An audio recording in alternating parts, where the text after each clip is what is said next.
નામનો ભીલ આવ્યો, મારે કે વિદ્યા લેવી છે, પણ મારે વિદ્યા લેવી છે આટલું કઈ ઉભો રહ્યો એટલે ત્રણ ગુરુએ જોયું કે આ એકલવ્ય ભીલ છે, એવા હલકી જાતિ હલકી જ્ઞાતિને જ્ઞાન હું દેતો નથી, ના પાડે.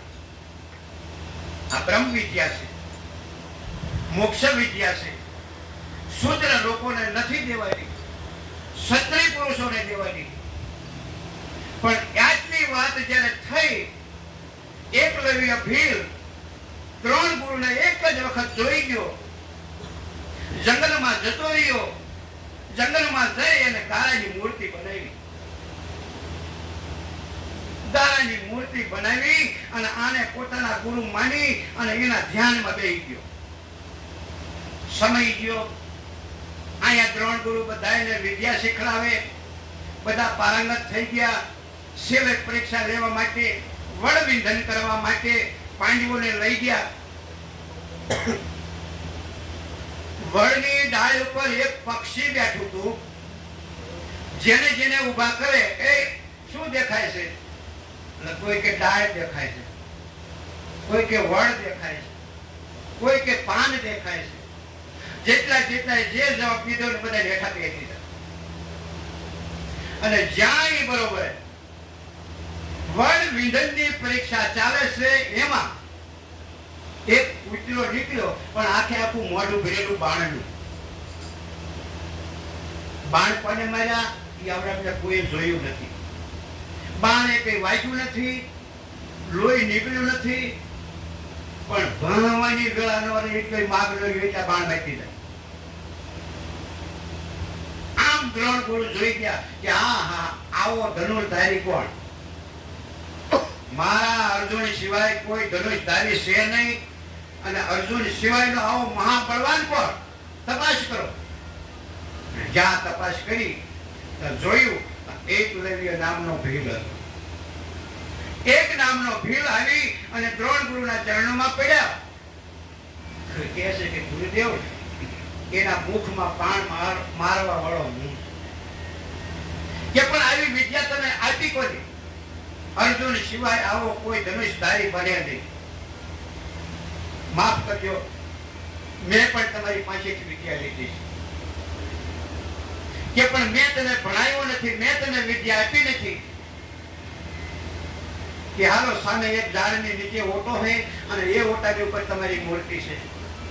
ભલે કે તમારી મૂર્તિ એક જ વાર જોઈ હતી, એક વાર મૂર્તિ જોઈ અને એનો જે પ્રતિબિંબ રાખી અને એનું જે ધ્યાન ધર્યું, એટલે આ રામાયણમાં, ચોપાઈમાં, સંતોમાં શબ્દો બોલાય છે કે ધ્યાન મૂલમ ગુરુ મૂર્તિ. વિચાર કરજો, આપણે કોઈ દિવસ ધ્યાન ધર્યું છે આપણા ગુરુનું?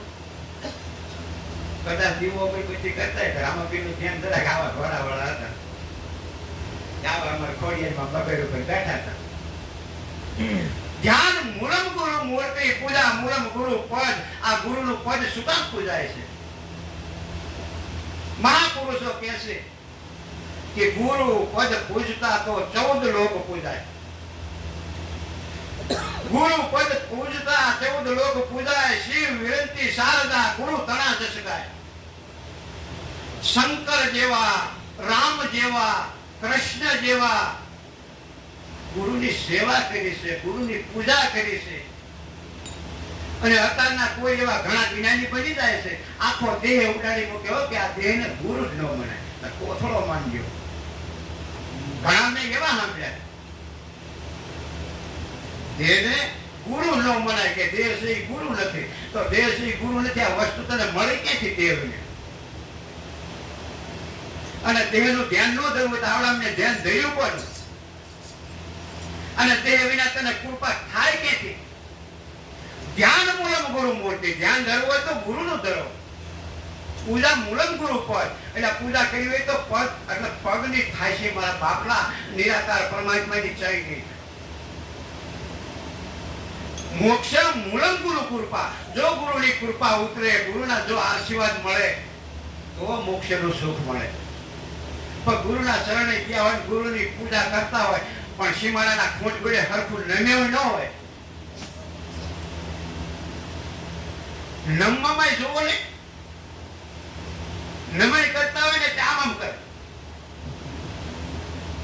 એટલે આ 3 વખત નમી અને જ્યારે ગુરુના પગને અડી અને ખળામાં માથું અડાડો ને, મારા બાપલા તો ગુરુ માથે હાથ મૂકે આમ વેણ છેટા આ ઘરના હું કહી. આવું કંઈક શીખવું જોઈશે. આવું કંઈક મહાપુરુષોના અનુભવ પડ્યા છે. તમે રામાયણના અનુભવ કરો, તમે મહાભારતના અનુભવ કરો, કોઈ પણ દાખલા લો. પાદરું વિના નથી સમજાયું. ગુરુનો મહિમા શું છે, ગુરુ અને શિષ્યનો નાતો શું છે. કંઈક શાસ્ત્રનો અનુભવ ભણેલા હોય તો કરો, અને ન ભણેલા હોય તો કંઈક સાંભળો, અને સાંભળ્યા પછી જીવનમાં ઉતારો. અને જીવનમાં જો ઉતરે તો કંઈક પરિવર્તન આવે. અને જો પરિવર્તન આવે તો જે પરમાત્માનો આનંદ છે એ તમારા દેહમાં પ્રગટ થાય ને થાય. અને જ્યાં સુધી પ્રગટ ન થાય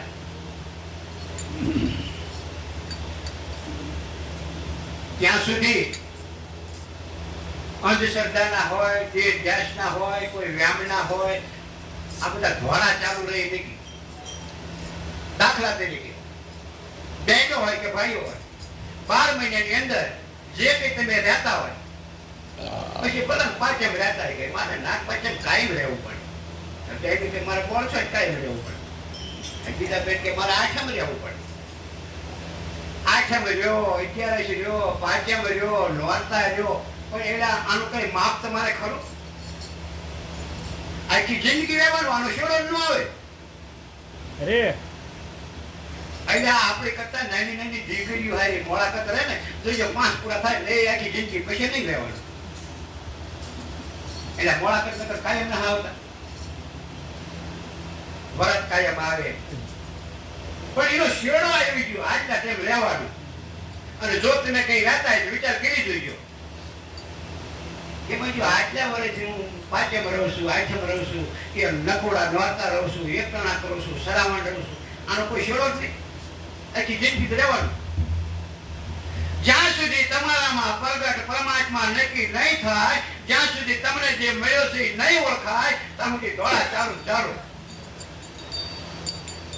અને જે ઘડીએ જેની ઘડીએ તમને તમારા રૂપની, તમારા સ્વરૂપની, તમારા નિજ નામની, તમારા અંદર જે બોલી રહ્યો છે એનો જેદી અનુભવ થાય, તેથી મારા બાપલા એ શેડો આવી ગયો માંગે. નકર તમે ધોળા કરજો. કોઈ મહિને બીજે કે મારે ફલાણા બાપુની જગ્યાએ જવું પડે, જઈ મારે ફલાણા જગ્યાએ કાયમ જવું પડે, કોઈ જવું પડે, બીજે જવું પડે, અમારે જવું પડે. આનો શેડો નહીં. શું કામ શેડો નથી? તમને ઓળખ્યા નથી. તમારીથી હજી કોઈ બીજો છે, એ કોણ છે એ નક્કી નથી.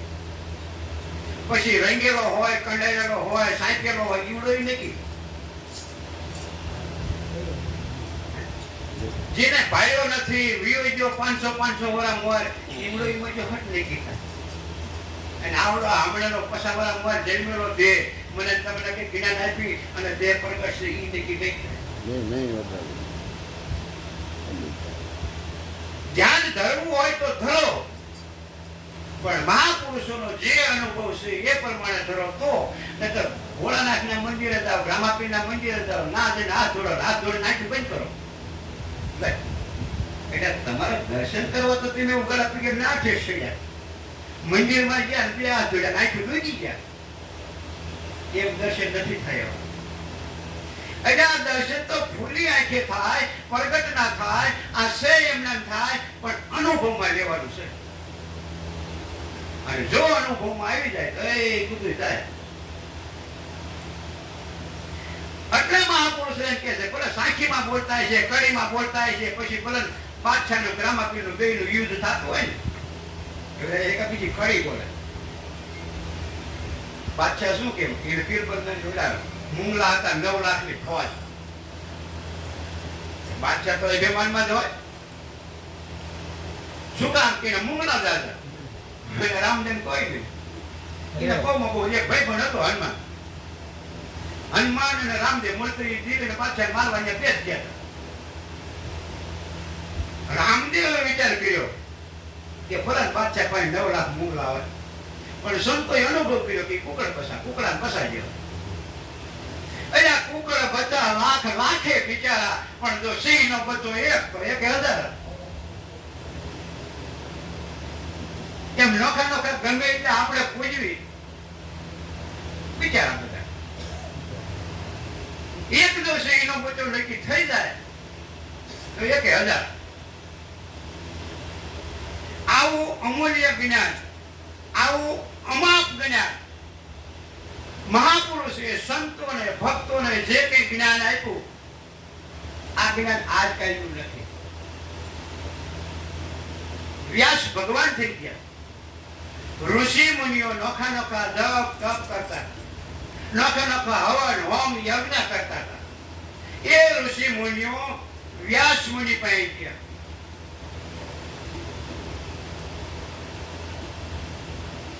વ્યાસ મુનિને જઈને કહેવા લાગ્યા, હે ભગવાન, ચૈત્ર સુદ રામનવમીના દિવસે રામજન્મમાં તો 12 મહિને એમનો તહેવાર ઉજવાય છે. શ્રાવણ વદ આઠમના દિવસે કૃષ્ણ જન્મમાં તો 12 મહિને એમનો તહેવાર ઉજવાય છે ગામડે ગામડે. અમે તમારી પાસે આવ્યા છીએ એટલું જ પૂછવા, તમારો તહેવાર અમારે કેદી ઉજવવો?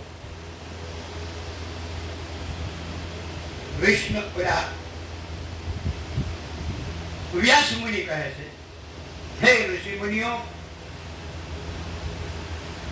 મારો તહેવાર જો ઉજવવો હોય તો અષાઢ સુદ પૂનમ, આ વ્યાસ પૂનમ નું નામ તેની પડ્યું.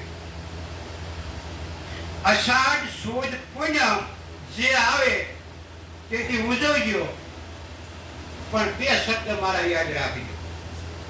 વ્યાસ મુનિ કહે, બોલો કે એક તો મારી છબી અને એક મારી મૂર્તિ, આ બેની પૂજા ન કરતા. ઋષિ મુનિઓ મૂંઝાણા. રામનો તહેવાર 12 મહિને ઉજવાય છે, કૃષ્ણનો તહેવાર 12 મહિને ઉજવાય છે, એમ અમારે પણ તમારો તહેવાર ઉજવવો છે. એટલા માટે તમને પૂછવા આવ્યા છીએ. અને તમે કહો છો કે મારો ફોટો એટલે છબી અને મારી મૂર્તિ એ પૂજા ન કરતા. તો હે ભગવાન વ્યાસ ભગવાન, અમારે પૂજા તમારી કેવી રીતે કરવી? તેથી વ્યાસ મુનિ ઋષિ મુનિઓને જવાબ આપે છે કે હે મુનિઓ, આખા દેશની અંદર જે કોઈ ગુરુ હોય, અનેક પ્રકારના ગુરુ હોય, એમાં જે બ્રહ્મ વેતા બ્રહ્મ સૂત્રીય સદગુરુ જે છે ગામડે ગામડે ગમે ત્યાં એની પૂજા કરશો નહીં કે મારી જ પૂજા થશે. વિચાર કરજો, આ વ્યાસની પૂજા થાય છે, વ્યાસ પીઠની પૂજા થાય છે, વ્યાસ ગાદીની પૂજા થાય છે. જ્ઞાન નથી દળ્યું એવા ભાઈઓ બહેનો નજરે જોવે, ગુરુ મહારાજ વાળા જે ગુરુવાર રાખેલા ને, આરતી ઉતારે કે ફોટો એને કહીને ના એ ગાડલા પાસે આમ કરતા છે. આ ખરેખર ભાગવત ની અંદર આવું લખાણ છે. વ્યાસ ભગવાને કીધું કે મારો ફોટો અને મારી છબીની પૂજા કરતા નહીં, પણ પ્રગટ મહાપુરુષ જે બ્રહ્મને જાણવા વાળા, બ્રહ્મને જેને નક્કી કર્યો એવો જો કોઈ ગુરુ હોય એની પૂજા કરજો. એટલે વ્યાસ ભગવાન કહે છે મારી પૂજા પ્રગટ થઈ જઈ માનજો. આથી આગળ વિશેષ બોલતો નથી. અને બોલવું તો જ્યાં જાદો પડ્યો હોય, બોલવું તો 15 મિનિટ, બોલે દિવસે વધારે. જે આપણે સંતો ભક્તો ઘણા બાકી છે.